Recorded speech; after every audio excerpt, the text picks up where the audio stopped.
Soyez les bienvenus dans ce Trends des marchés du vendredi 29 mai. Les bourses européennes ont clôturé la semaine sur une note positive, portée par des chiffres de l'inflation inférieurs aux attentes pour le mois de mai en France et en Allemagne, ce qui a quelque peu apaisé les tensions sur les marchés obligataires. Sur Euronext Bruxelles, l'UCB s'est illustré, finissant en tête du Belvin. Or, indice Option a bondi alors que l'entreprise a fait état d'une accélération de la croissance de son activité Cloudgate en marge de son assemblée générale. AB InBev a clôturé une semaine hésitante en décrochant sous les 70 €. Ontex a chuté à un nouveau plus bas historique alors que les investisseurs ne semblent plus croire à un redressement. Et pour aller plus loin dans l'actualité des marchés, Philippe Evrard est à mes côtés. Bonsoir Philippe. Bonsoir Marion.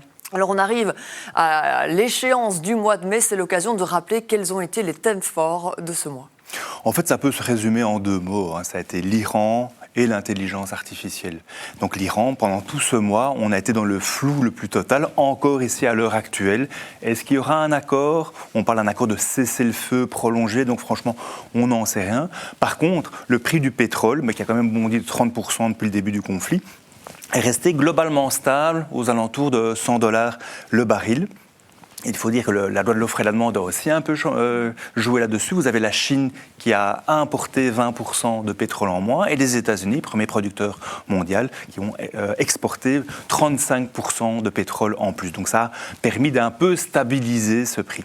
Alors évidemment, le pétrole qui est là alimente l'inflation. L'inflation américaine fait plus 3,8% sur base annuelle. C'est 0,3% de plus que le mois précédent. Et ça alimente également l'ensemble des taux d'intérêt qui ont tendance à un peu augmenter. Alors vous le disiez, le deuxième moteur de ce mois, c'est l'intelligence artificielle. Avec quels résultats ? Mais en fait, les bourses ont vraiment profité de tout ce secteur de l'intelligence artificielle, mais il faut parler de secteur au sens large du terme. Il n'y a pas que les main players, il y a également tous les semi-conducteurs. On pense à Taiwan Semiconductor, on pense à ASML, ici un peu plus proche de chez nous, donc aux Pays-Bas. On a beaucoup parlé des puces mémoire, on a parlé de Micron, de Samsung et SK Hynix, ces deux sociétés liées à la bourse de Corée qui pèsent pour plus de 50% de cet indice. C'est quand même assez impressionnant. On a le secteur de l'énergie, énergie renouvelable et infrastructure qui en a aussi bénéficié. On pense notamment à Siemens Energy qui, depuis le début de l'année, fait plus 50%. Des résultats exorbitants donc, du côté de l'IA. Pourtant, quand on regarde le contexte macro, on voit que les données restent très fragiles. Vous avez pris un graphique pour nous l'expliquer. Oui, tout à fait. C'est un graphique qu'on aime bien, c'est le City Economic Surprise, qui va mesurer si les prévisions macroéconomiques sont en phase avec les résultats officiels. Et donc, cet indice monte si jamais c'est mieux que prévu, etc. Et là, qu'en est-il ? Oui. Et alors, par rapport aux États-Unis, en fait, les données macroéconomiques ne sont pas si bonnes que ça. Vous avez le moral des consommateurs qui est vraiment à la cave. C'est quand même 70% du PIB. Cette inflation qui est à 3,8%. Mais par contre, les prévisions étaient plus mauvaises que les résultats, ce qui explique que cet indice est un peu meilleur. Par contre, pour l'Europe, pour la Chine, elles sont vraiment pénalisées par rapport au prix du pétrole qui a changé entièrement la donne. Et justement, quand on regarde les marchés au niveau des États-Unis, qu'est-ce qu'on peut dire d'une situation plus généraliste que simplement des secteurs comme l'intelligence artificielle ? Alors, si vous prenez le Standard & Poor's 500, sur le mois, il fait plus 6%, ce qui est pas mal. C'est vrai que la partie techno, si on prend le Nasdaq, fait plus 11% sur le mois. Et il faut dire que la saison des résultats a été exceptionnelle. On a plus 28% de croissance bénéficiaire en moyenne sur un an, ce qui est du jamais vu sur les 5 dernières années. Si on prend en plus rien que le secteur de l'intelligence artificielle, c'est 66% de croissance des bénéfices sur un an.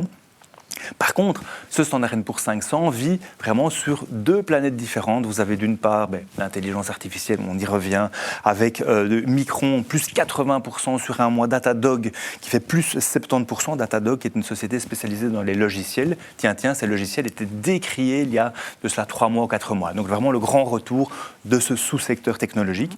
First Solar, donc tout ce qui est lié au solaire, plus 50%, et alors Dell qui à l'heure actuelle fait plus 50% sur le mois, mais on attend à ce que le cours bondisse encore de 30% rien que sur cette journée. Pourquoi ? Parce que Donald Trump a fait un conseil en investissement il y a de cela 3 ou 4 semaines. Et comme par hasard, eh bien, Dell a signé un gros contrat avec le Pentagone il y a peu et a présenté des résultats qui étaient stratosphériques. Et donc voilà, le titre explose. En termes déontologiques, ça pose évidemment beaucoup de questions. Ça, c'est pour l'intelligence artificielle. De l'autre côté, mais vous avez des secteurs plus défensifs, le secteur des soins de santé qui, par exemple, tire un peu plus la langue et plusieurs entreprises ont atteint leur point le plus bas sur un an. Et justement, si on revient sur les attentes, les prévisions des marchés pour les mois, les jours à venir, quelles sont-elles ? Alors, on a remarqué que beaucoup d'asset managers, de fund managers ont en fait vidé leur poche cash pour être déjà investis. Et en fait, ils sont dans les starting blocks pour un éventuel accord au niveau iranien, histoire que ce soit le festival boursier.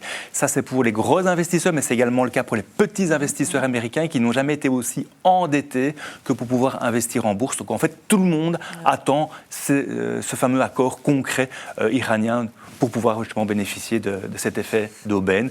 Attention, c'est quand même un pari qui peut de temps en temps paraître risqué. Eh bien, merci beaucoup Philippe Evrard pour votre analyse des marchés. À très bientôt dans ce studio. Merci à vous.